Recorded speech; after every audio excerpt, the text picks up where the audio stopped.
before we can start trying to hack into networks and break into them, there's a few basics that we need to learn before we can do that. So basically, what is a network? A network is just a number of devices connected together. They are connected together for a reason, so that they can share data.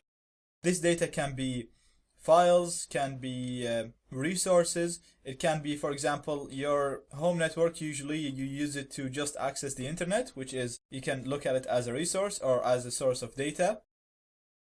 So all networks, Wi-Fi or wired, achieve this sharing of data using the same principle. And that principle is, you need a device that acts as a server, and then all devices communicate with the server. So the server has access to the resource, and all the other devices on the network that are connected to this server, obviously, they can access the data from the server. So on most Wi-Fi networks, the server is the router, and all devices connect to this router, and they access the internet through the router. So all the devices on the network have no access to the internet, as we can see in this diagram. The only device in the network that is connected to the internet is the Wi-Fi router. All the other devices, as we can see here, we have client 1 and 2 and 3, they have no access to the internet, but they can access it by connecting to the router. So whenever client 3, for example, if it wants to open google.com, it's going to send a request to the router asking it, okay, I need google.com.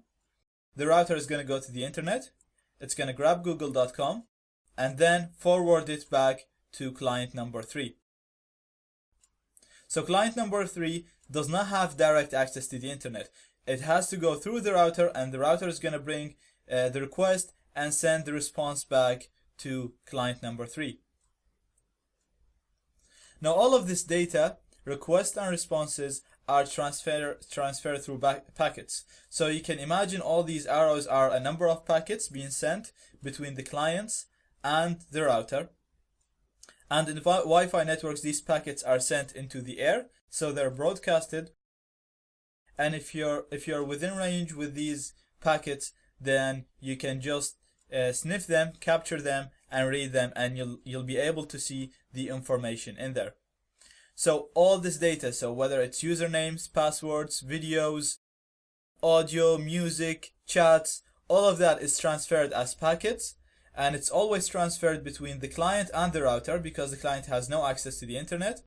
So if you capture these packets, you'll be able to see all of this data that's transferred. You'll be able to see all these passwords, usernames, emails, videos, all that. You'll be able to capture it and read it on your device.